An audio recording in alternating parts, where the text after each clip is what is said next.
कहने लग रहा है कि भाई आपका कर्जा हम देवांगे। नमस्कार डॉक्टर साहब। हाँ नमस्कार भाई जी। डॉक्टर साहब बात की जाओ तो कितने पैसे इकट्ठा कर रहे हो? क्या का कर्जा है कर्जा कर बात करने लग रहे हो, वीडियो आपकी वायरल होने लग रही है। आपको भाई पूरा हरियाणा कर्जा हम देश का, हाँ गाँव में जाके कर्जा अगले का दूसरे का मुतारस का, तो फंडिंग हो रही है कड़ा पिछा दिल्ली इतना ज़्यादा इकट्ठा कर लिया गया। इसमें क्या है सिंदर भाई के असल में क्या हुआ, उन लोगों ने बैंकों को पैसा पहले से ही चुकता किया हुआ है और ये धोखे से जो बैंकों ने उसको लूटा था, किसी भी किसान को, मजदूर को, नौकरी करने वाले व्यक्ति को, हम उसको ये बता रहे हैं कि तेरी लूट का तरीका क्या था और तू इस लूट से कैसे बच सकता है। तो उसको ये लगता है कि मैं तो कर्जदार हूं, तो हम ये कहते हैं तेरा कर्जा हम चुकाएंगे, इसकी गारंटी हमारी है, तने 1 रुपया बैंक तक देने की जरूरत नहीं। क्यों जरूरत नहीं वो बताते हैं। बैंकों ने उसके साथ एक एग्रीमेंट किया। मुझे आज तक एक व्यक्ति ऐसा नहीं मिला अपने 20-22 साल के सामाजिक जीवन के इस अध्याय में जो ये कहता हो कि मैंने बैंक का कर्जा लेते टाइम जो बैंकों ने दस्तखत करवाए थे उस दस्तखत करवाने वाले कागज को ध्यान से पढ़ा था। किसी ने भी आज तक नहीं पढ़ा। बैंक वाला कहता है करते रहो, दस्तखत करते रहो कौन एक कागजों पे साइन करा लें। पेज भी तो कम से कम 25-30 हो। हाँ तो देखो पढ़ना चाहिए अगले आदमी को लेने से पहले। अगर कोई व्यक्ति उसको पढ़ लेगा तो पहली बात तो कर्जा लेवे ही नहीं, ले लिया तो उसके बाद वो एक तरह से कॉन्ट्रैक्ट हो गया उसका बैंक के साथ। कोई भी कॉन्ट्रैक्ट तब वैलिड होता है जब उस कॉन्ट्रैक्ट की सारी शर्तों को दोनों पार्टियां साफ साफ जानती हों। मैंने आज तक किसी भी बैंक के कर्मचारी अधिकारी को, उस व्यक्ति को, किसान को समझाते हुए नहीं देखा कि वो उसको बता दे कि ये कर्जा जो है वो ऐसे लिया गया है, ऐसे चुकता होगा और तू ऐसे जाल में फंसने वाला है और तेरा सत्यानाश तय है पक्का इस जाल में, क्योंकि बैंकिंग इस दुनिया का सबसे बड़ा फ्रॉड है मानव इतिहास का। अब जब इस बात को समझाने के लिए जाएं, जैसे मैं आपको, आपने केसीसी का जिक्र किया, मैं आपको केसीसी के बारे में बताता हूं। केसीसी में जो लोन होता है वो फसल का होता है, वो जमीन का नहीं होता है। तो आपको खर्चा करने के लिए दिया जाता है कि आपने बीज लेना है, मजदूर करने हैं, ट्रैक्टर चलाना है, आपको पानी के लिए चाहिए या और किसी चीज के लिए चाहिए, तो आप पैसा ले लो थोड़ा बहुत। वो 60-70 हज़ार रुपया बैंक दे देता है और लेकिन बदले में वो उस जमीन के कागज रख लेता है जिस जमीन की कीमत 40 लाख, 50 लाख, 20 लाख ऐसे होती है। ये तो कोई नियम ही नहीं कि 70 हज़ार। नियम क्या है कि आपने 50 हज़ार रुपये दिए थे, वो फसल का बीमा, फसल के नाम थे। फसल जब उतर जाएगी किसान की तो किसान उसको जब मंडी में बेचेगा तो वो उसको चुकता कर देगा, साथ में 4% सालाना के हिसाब से ब्याज भी दे देगा। डॉक्टर साहब बीच में टोकना चाहूंगा, फिलहाल पूरा हरियाणा में, लगभग उत्तर प्रदेश से पूरा भारत में केसीसी वैलिड हो रहा है, मिलने लग रहा है। और सबसे बड़ी जानकारी डॉक्टर साहब ने याद दी कि भाई जो खेत है आपका, उसका कभी जो पैसा मिलता है खेत का मिलता ही नहीं, पैसा मिलता है फसल का। सच्ची बात? बिल्कुल बिल्कुल, वो फसल के लिए ही पैसा, वो फसल का ही लोन होता है और फसल उतारने के इसलिए तो 6 महीने में एक बार जमा कराना पड़ता है। वो क्या कहते हैं, उसके बाद आपको 1 महीने बाद वो दोबारा मिल जाता है अगली फसल के लिए। अगली बार वो थोड़ी बहुत लिमिट उसकी बढ़ जाती है कि आप थोड़ा काम कर रहे हो। इसका ये मतलब नहीं है कि वो जमीन के नाम पे कागज हैं। लेकिन सरकारों ने क्या करा, अभी जब मैं महाराष्ट्र गया तो वहां देखा मैंने, किसी बंदे की जमीन थी, उसने वो जमीन के जो कागज थे वो लोन लिया था मात्र 70-75 हज़ार रुपए का और वो चुकता नहीं कर पाया। तो बैंक ने अभी उसके 2.5-3 लाख रुपए बना रखे हैं और उसकी 2 एकड़ जमीन को वो लोग नीलाम करने की तैयारी कर रहे थे कि 2 एकड़ जमीन। तो किसान बोला तो आप एक काम करो, मेरी जमीन को ना मार्केट के भाव में बेच दो और मैं चुकता करने के लिए तैयार हूं, और बाकी का जो पैसा है वो मेरे को दे दो, अपना रख लो जितना अपना रखना है। वो कहता है ना, मार्केट के भाव से तेरी जमीन नहीं बिकेगी, तेरी जमीन बिकेगी जब जो डीसी रेट है उसके हिसाब से। यानी कहने का मतलब ये होगा कि बैंक की अपनी मर्जी है, वो कौन सी चीज को मार्केट के हिसाब से तय करेगा, कौन सी चीज को वो अपने हिसाब से तय करेगा और कौन सी चीज को वो डीसी रेट से तय करेगा। और अभी जमीनों को हथियाने के लिए सरकारों ने एक गेम और खेला है किसान की जमीन के लिए। सरफेसी एक्ट ले आए ये लोग। सरफेसी एक्ट में क्या किया कि किसान अगर कोर्ट में चला गया तो कोर्ट जो है वो इंसानियत के नाते उसको थोड़ी बहुत राहत दे देती है। तो इन्होंने जो गुलाम थे, अपने सबसे बड़े गुलाम, देखो डीसी सुभाष चंद्र बोस ने आईसीएस का एग्जाम क्लियर किया था और आईसीएस का एग्जाम क्लियर करके ठोकर मार दी थी कि मुझे नौकरी नहीं करनी, क्योंकि ये नौकरी गुलामी के लिए ही बनाई गई है। चाहे आईसीएस हो, यानी जिसने आजकल आईएएस बोल देते हैं, चाहे फिर पुलिस हो, पुलिस भी 1860 में बनाई थी। ये सारे के सारे कानून, पुलिस का कानून 1861 में है और आईपीसी 1860 में है। यानी कहने का मतलब है कि ये सारे कानून अंग्रेजों ने हमारे लोगों को दबाने के लिए, उनका शोषण करने के लिए ही बनाए थे। तो अब इन्होंने अपने उस सबसे बड़े जो शोषक है, यानी अपना जो सबसे बड़ा गुलाम है, जिसको आजकल डिस्ट्रिक्ट कलेक्टर बोलते हैं, उस कलेक्टर को यह अधिकार दे दिया कि वो 2 महीने के अंदर अंदर उसकी जमीन नीलामी होनी चाहिए कि नहीं होनी चाहिए, उसके वो फरमान जारी कर दे। किसान वहां फंसता कैसे है, मैं आपको एक तरीका बताता हूं। किसान या कोई भी व्यक्ति जिसने कर्जा ले रखा है, आपने कर्जा लिया, बैंक आपके पास नोटिस भेजेगा अगर आपने एक किस्त आपकी टूट जाए तो। जब आपकी दूसरी किस्त टूटती है तो फिर भेजेगा, तीसरी किस्त टूटती है तो फिर भेजता है, और उसके बाद वो एनपीए में भेजना शुरू कर देता है। इस दौरान बैंक कुछ धमकी भरी बातें भी लिखता है कि आपकी जमीन कुड़की होएगी, हम कानूनी कार्रवाई करेंगे, लीगल नोटिस आ जाए। तो जब किसान के पास वो नोटिस आता है तो किसान के हाथ पैर फूल जाते हैं और वो जाकर बैंक मैनेजर से मिलता है। बैंक मैनेजर को बताता है मेरे पास अभी पैसे नहीं है, मैं चुकता कर दूंगा तेरे को 2-3 महीने के बाद। बैंक मैनेजर वहां पर उससे मीठी मीठी बातें करता है और उसको घर भेज देता है, कोई बात नहीं, अगले महीने करवा दिए। अगले महीने नोटिस फिर भेज दे बैंक मैनेजर, और ऐसे करके वो 2-3 नोटिस भेज देता है। अब वो बैंक मैनेजर से बात करके जब आता है तो उसको कागज कोई नहीं देता, कोई एप्लीकेशन नहीं देता। लेकिन जब वो कोर्ट में मामला चला जाता है या डीसी के पास जब सर्फेसी एक्ट में जाता है तो डीसी के सामने वही बैंक मैनेजर डीसी के सामने खड़ा होकर कहता है हमने तो जी 10 नोटिस 4 नोटिस भेजे, एक बार भी नहीं आया। और वो कहे मैं तो आया था, मैं तो आपने तो मेरे टाइम दिया था 6 महीने का, आपने 3 महीने में मेरी जमीन के नोटिस काट दिए, 6 महीने का टाइम देकर और 3 महीने में जमीन की नीलामी के लिए डीसी को अर्जी दे देता है बैंक मैनेजर। तो वो बोले मैं तो आया था, तो डीसी उसी टाइम पूछेगा किसान से कब आया था, दिखा कागज दिखा। कोई एंट्री लॉग नहीं है वहां, लॉग बुक में कोई एंट्री नहीं है, कोई उसका एप्लीकेशन नहीं है, कोई जमा नहीं है, क्योंकि बैंक मांगता है, कोर्ट मांगता है कागज। कागज तो है नहीं किसान के पास, तो किसान फंस गया कि बैंक ने कहा कि मैंने तो कई नोटिस दिए ना, कोई जवाब नहीं दिया। अब हम क्या करते हैं, अब हम बात सुनिए, आपकी वीडियो वायरल हो रही है जी, थोड़ी आगे ना। हाँ हो गया हाँ। तो एक कहना धोपी पछाड़ मारने लग रहे हो, ना तो बैंक चू करता ना वो नोटिस आते। हाँ। इसी की दवाई लेके आए हो, क्योंकि बहुत हरियाणा में भारत में चर्चा हो रही है इस बात की। पूरे भारत से हम हजारों लोगों को इस बैंकों के षड्यंत्र से मुक्ति दिला चुके हैं पहले से ही, जिसके घर रोज बैंक वाले आया करते, रिकवरी वाले आया करते, पुलिस वाले ने लेकर आ जाया करते, कदे गाड़ी ठाना आ जाया करते, कदे कोर्ट के नोटिस आ जाया करते, रोज फोन पे फोन आया करते, तड़के से लेकर सांझ तक।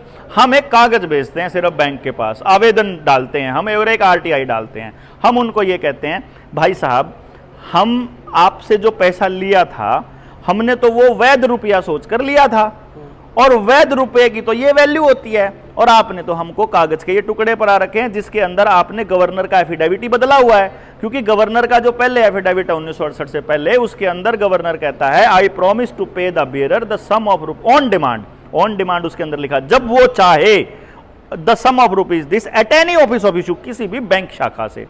तो हम ये कहते हैं कि जब भी चाहे आप अपने पैसों से अपना रुपया, आप इन कागजों से, नोट पैसे, ये पैसे नहीं है, मैं आपको बताऊं, जैसे ये आप इसको क्या समझते हो 500 रुपए, ये 500 रुपए नहीं है दोस्तों, ये 500 रुपए का नोट है जो आपके रुपयों के बदले में आपको पकड़ाया गया है, और रुपये आपके सरकार के पास सुरक्षित रखे हैं, और रुपये की कीमत है 1 रुपया बराबर 770 मिलीग्राम सोना। और जब हम बैंक को यह बताते हैं चिट्ठी लिख करके कि हमने सुना है, हमके बारे में हमें पता चला है, आप हमारी बात का जवाब दे दीजिए, अगले ही दिन हम आपकी सारी पेमेंट देने को तैयार हैं। अभी नरेंद्र भाई बैठे हैं, 7 महीने हो गए, बैंक का चू नहीं कर रहा, जो मैनेजर जीण नहीं दे रहा था, कहता तेरी नीलामी करूंगा, हमने कहा नीलामी कर तो तू चिट्ठी पे नीलामी की तरह देखांगे हम। एक भी बैंक का आदमी, एक भी कोई कोर्ट का आदमी, उसके बाद चू नहीं बंद हो जाए, फिर बैंक वाले आ जाए कि सेटलमेंट के ऊपर कि 10 लाख का लोन था, तू 1 लाख में करा ले, तू 50,000 में करा ले, तू 5,000 दे दे, बस तू पेंडा छटा दे मारा। हाँ, और वो तो न्यू भी कहते तू ना दे, तू इस केस ने ठा ले, तू इस आरटीआई ठा ले। बैंक की गर्दन मारे हाथ में है कि तू चू करा और तू रगड़ा गया। बैंकों ने जो फ्रॉड किया और इस सरकारों ने जो फ्रॉड किया, चाहे कॉइनेज एक्ट 2011 हो, रगड़ी जाएगी सारी सरकार। जो उस टाइम पे 2011 के जो कॉइनेज एक्ट को पास करने वाले जितने सांसद थे ना, सारे जेल में जाएंगे। जिन जिन ने पैसे के नाम पे फ्रॉड करके देश की संपत्ति को वहां पहुंचाने का काम किया। नरेंद्र मोदी ने 200 टन सोना भेजा था प्रधानमंत्री बनते ही इंग्लैंड में, बैंक ऑफ इंग्लैंड। क्यों भेजा था भाई? क्योंकि आरबीआई बैंक ऑफ इंग्लैंड की शाखा है। और बैंक ऑफ इंग्लैंड किसका है भाई साहब? रॉथस्चाइल्ड फैमिली का, जो पूरी दुनिया को पैसा देती है, जो वर्ल्ड बैंक को पैसा देती है, यूनाइटेड नेशंस को पैसा देती है। यानी कि इसका असली मकसद है आपकी असली पूंजी को छीनना, आपकी जमीन छीनना, आपकी धातु छीनना, आपका सोना चांदी छीनना और उसके बाद आपको कंगाल करना और आखिर में आपको गुलाम बनाना। अभी आपके बीज काबू कर लिए, जमीनें काबू कर ली, पशुधन उड़ा दिया, पानी उड़ा दिया, आपके गांव के पास कुछ नहीं बचा, शिक्षा के नाम पे कुछ नहीं बचा, रोजगार के नाम पे कुछ नहीं बचा। अब आप दर दर की ठोकरें खाने के लिए मजबूर हैं। तो आपके बच्चों को नशे की तस्करी करने के लिए, नशे की डोज देने के लिए वो लोग अडानी की पोर्ट से 26,000 करोड़ की ड्रग्स पकड़ी गई थी। जब 26,000 करोड़ की ड्रग्स पकड़ी जाए तो समझ लेना 26 लाख की ड्रग देश में आ चुकी है और आपके हर बच्चे तक पहुंचाना सरकार के लोगों का टारगेट है। ये मान के चलना, सरकारें आपकी होती तो आपके लिए काम करती। सरकारें कंपनियों की हैं, सरकारें उद्योगपतियों की हैं तो उद्योगपतियों के लिए काम करेंगी। मीडिया उद्योगपतियों का है तो उद्योगपतियों के लिए काम करेगा। बैंक उद्योगपतियों के हैं तो बैंक उद्योगपतियों के लिए काम करेंगे। ट्रैक्टर कंपनियां उद्योगपतियों की हैं, दवाई कंपनियां उद्योगपतियों की हैं, ड्रग्स कंपनियां उद्योगपतियों की हैं, सब कुछ उद्योगपतियों का है। तो वो आपके लिए काम क्यों करेंगे? आपका कुछ है ही नहीं। जब आपकी जमीनें बची हैं ये उनको चाहिए, किसी भी कीमत पर चाहिए। कोई 3 कानून वापस ले लिए तो क्या आपको कर्जा देना शुरू करेंगे? और अभी तो इन्होंने हर व्यक्ति को कर्जा देना शुरू किया है। आप अपना आधार कार्ड देकर 10,000 का ले लो, आप अपनी 10वीं की सड़न देकर ले लो, 12वीं की सड़न देकर ले लो, आप क्या की ले लो, डांगर पे ले लो, बकरी पे ले लो, मैच पे ले लो, ट्रैक्टर पे ले लो, मेज पे ले लो, कुर्सी पे ले लो, घर पे ले लो, क्या पे ले लो, लोन ले लो, लोन ले लो, लोन ले लेना। एक ही काम है, लोन ले लो। क्योंकि ये हर आदमी को क्रेडिट में लेके जाना चाहते हैं। सोशल क्रेडिट स्कोर लेके आना टारगेट है। सोशल क्रेडिट स्कोर के लिए ही आधार कार्ड लाया गया था। आधार कार्ड के साथ सारी सर्विसेज को जोड़ना अगले षड्यंत्र का हिस्सा है। अगली जब बीमारी लेकर के आएंगे उस केस में ये आपके आधार कार्ड को ब्लॉक करने का मतलब आपका पैन कार्ड, आपकी आईटीआर, आपका बैंक अकाउंट, आपका ड्राइविंग लाइसेंस, आपकी प्रॉपर्टी आईडी, आपके खेत के कागज, आपकी गाड़ी के कागज, आपका पानी का बिल, बिजली का बिल, आपका गैस का कनेक्शन, जितने कनेक्शन आपके आधार के जुड़ रखे हैं सारे बंद हो जाएंगे। यही गुलामी की अगली निशानी होगी। फिर आप कल को ऐसे ही कहोगे हम क्या कर सकते हैं, हम मजबूर हैं। और सरकारी कर्मचारी कहेगा हम क्या करें, हमें तो नौकरी करनी है। और अगर आपको यही शब्द सुनने की लालच और उनको यही सुनने की आदत पड़ चुकी है तो हम कुछ नहीं कर सकते। अगर आपका ज़मीर अभी जिंदा है, अपने बच्चों को बचाना चाहते हो, अगली पीढ़ियों के लिए लड़ना चाहते हो तो कर्ज मुक्ति की गारंटी जनता सरकार मोर्चा लेता है। 9518170000 पे व्हाट्सएप कर दो अपने कागज और आप बताओ हमको परेशान करते हैं बैंक वाले। अगर हमारे कागज जाने के बाद बैंक वालों का फोन आ गया तो फिटे मुंह। आपने जी एक जिक्र करते हुए जिक्र अलग तक किया था। एक अलग ही भारत के अंदर एक 377 की धारा थी, सॉरी 377 तो बनाई थी आरएसएस वालों ने अपने लिए, हाँ, समलैंगिकता के लिए, राष्ट्रीय समलैंगिक संघ ने। वही थी हाँ। तो उस मुद्दे के ऊपर हाँ। संघर्ष किया गया लंबा टाइम तक। हाँ। एलजीबीटी ग्रुप ने हाँ। बहुत ज्यादा मतलब लाठीचार्ज तक उनके ऊपर हुआ था। पर आखिर में वो धारा जो थी वो तोड़ दी गई। समलैंगिक का अधिकार उनको दे दिया गया। आप कहते हैं कि सरकार ऐसा बना रही है, सरकार खुद बना रही है। हालांकि जो एलजीबीटी ग्रुप है वो खुद कमाए हैं, वो प्रजनन जब जन्म होता है तब से लेकर जब तक वही बात होते हैं उनसे ही मतलब अनुसार क्या बोलते हैं जेनेटिक उसके आधार पर ये चीज़ें होती हैं। देखो ये गेम जो है ये यहाँ का नहीं है, ये जेनेटिक इक्वालिटी का मुद्दा है जो कि यूनाइटेड नेशंस के मुद्दों में शामिल है। इसका असली मकसद क्या है? असली मकसद है आपकी प्राकृतिक जो भी आपकी कुदरती जो आपका स्ट्रक्चर है उसको डिफॉर्म करना। आपको यह अधिकार दे देना कि आप लड़का लड़के के साथ शादी करना चाहता है, लड़की लड़की के साथ करना चाहती है, वो करते रहो, कोई दिक्कत नहीं है, कोई टेंशन नहीं है। आप एक बात देखिए, अगर माहौल ऐसा बना दिया जाए कि आपके अंदर माहौल ऐसा बना दिया जाए कि आपको 24 घंटे लड़कों के बीच में ही रखा जाए, आपको लड़कियों का मालूम ही ना हो क्या हो, तो क्या आपको मालूम, जब आपके किशोर अवस्था में जब आपके हार्मोन्स बदलने शुरू होंगे, क्या आपको पता चलेगा कि आपको लड़कियों के पास जाना चाहिए? कभी पता ही नहीं चलेगा भाई। तो अभी क्या हो रहा है कि लड़कियां लड़कियों के साथ रहे। हमारे समाज में क्या रहता है कि लड़कियों की दोस्त अगर लड़की है तो माँ जो है वो चिंता नहीं करती है। अब ये इस मुद्दे को जानबूझकर हाईलाइट कर रहे हैं ताकि लड़कियां जो हैं, अगर उनके उन हार्मोन्स उस एडोलसेंट पीरियड के अंदर अगर उनको ऐसी कोई ज़रूरत महसूस होती है या शरीर ऐसा कुछ इशारा करता है, तो उस इशारे के वक्त पे उसके पास उसकी दोस्त अगर लड़की बैठी है तो वो वहीं से वो अपनी जिज्ञासा को शांत कर ले।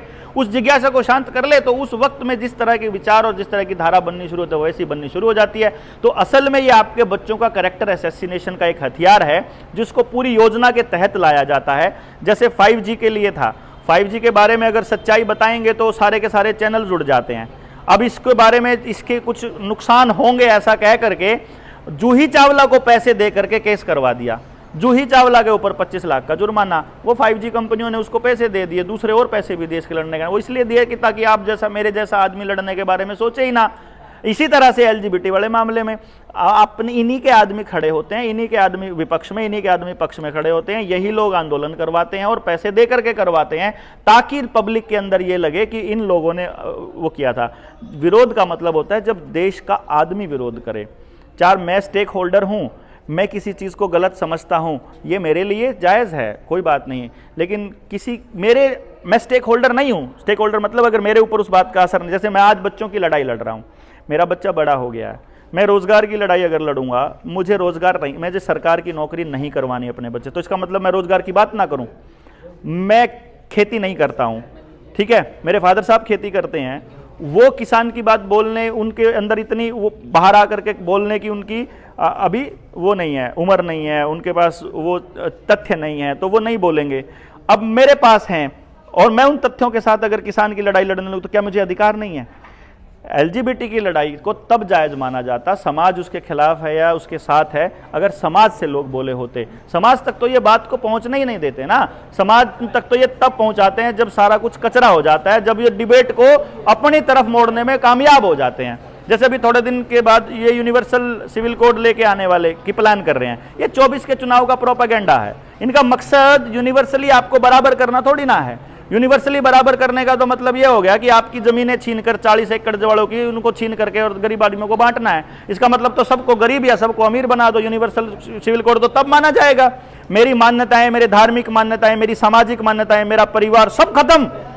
यूनिवर्सल सिविल कोड का तो ये मतलब है ना कि मैं क्या सोचता हूं, मैं क्या मानता हूं। मैं अगर इंटरकास्ट मैरिज को ठीक नहीं मानता, मैं अगर गोत्र को जिस तरीके से मानता हूं, मेरा जो मानना है वो सब खत्म करके एक चीज के हिसाब से चलेगा।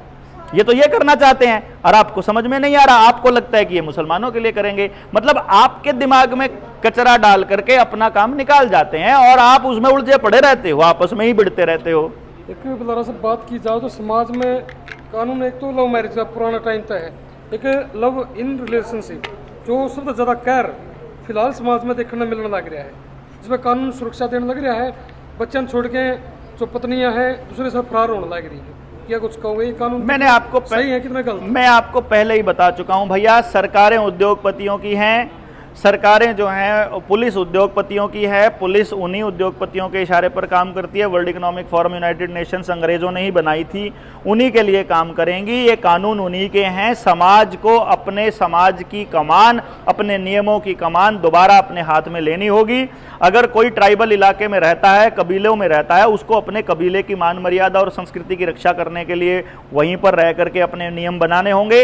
अगर कोई यहाँ हिसार में रहता है तो अपने हिसार के कायदे कानून बनाए, किसी को कैथल के बनाने कैथल के बनाए, जिसको अपने गांव के कायदे कानून वापस गांव के पास आने चाहिए। वरना ये जजेस जो हैं ये सिर्फ और सिर्फ, अभी सुओ मोटो कहाँ चला गया भाई? जब सड़कों पे बैठ के लठ मारते हैं पुलिस वालों को, अभी सुओ मोटो कहाँ चला जाता है इनका? जिस टाइम पे समाज की बारी आती है, जब समाज को मतलब कोई नुकसान हो रहा होता है, ये इनका सुओ मोटो तभी क्यों आता है जब इनको ड्रामा करना होता है। भाई साहब मैं क्षमा चाहता हूं माननीय न्यायालय जी, मुझे न्याय के ऊपर भरोसा नहीं है, हमारी न्यायिक व्यवस्था पर बिल्कुल भरोसा नहीं है और ना ही ये न्यायालय आपकी रक्षा के लिए बने हैं। आपका केस तो 25 साल चलेगा, 30 साल चलेगा और आप बरी हो जाएंगे और इतने सालों तक आपका परिवार, पूरा समाज आपके परिवार को अपराधी की नज़र से देखता रहेगा, आपका शोषण होता रहेगा, आप कोई काम नहीं कर पाओगे और आप न्याय की उस चक्र प्रक्रिया में घुस जाओगे। लेकिन नेताओं को यही न्यायालय, यही पुलिस, यही फौज सुरक्षा प्रदान करती है। आप सड़क पे चलते हुए गड्ढे में गिरकर मर जाओ, कोई दिक्कत नहीं है, टैक्स आपसे पूरा वसूला जाएगा। आप पूरा जाम लगाओ, आपसे पूरा वसूला जाएगा। आपकी कंपनी ठप हो जाए, आपसे बैंकों से कुछ नहीं कहा जाएगा, आपके ऊपर बल्कि ब्याज का रेट बढ़ा दिया जाएगा। आपकी सारी ज़मीनें काबू कर ली जाएंगी और ये सारी ज़मीनें काबू होकर जिन जिन उद्योगपतियों के पास जाती हैं उनका सारा बिजनेस सेंसेक्स से चलता है, और सेंसेक्स वॉल स्ट्रीट से चलता है। वॉल स्ट्रीट लंदन में है और वो सारी कंट्रोल यहूदियों के हाथ में है। दोबारा से अंग्रेज फिर से आ रहे हैं, बिना आए वो हमारे ही लोगों को गुलाम करके पैसे के नाम पर और हमारे ऊपर राज करना चाहते हैं। लेकिन जनता ही सरकार है, इस मोटिव के साथ जनता सरकार मोर्चा चला हुआ है। आप लोग जितना हो सके अपने आसपास के स्थानीय साथियों का साथ दें, और 16 तारीख को हमारी मीटिंग है करनाल में स्टेट की, उसमें ज़रूर आएँ। और 21, 22, 23 को हम लोग यहीं जाट धर्मशाला में ट्रेनिंग करने वाले हैं अपने जनता सरकार मोर्चा की, उसमें भी ज़रूर आएँ। जी धन्यवाद। बहुत बहुत धन्यवाद। फिलहाल भाई बंद लग रहा है। फिलहाल भाई डॉक्टर बलारा, रविंद्र बलारा को आया, को मौजूद थे, बात आपकी कराई। आपका मानना क्या है? कमेंट करके बता दिए, ज़्यादा शेयर कर दिए। इससे अगर अपने वीडियो प्रोग्राम दूँ। जय हिंद, जय भारत।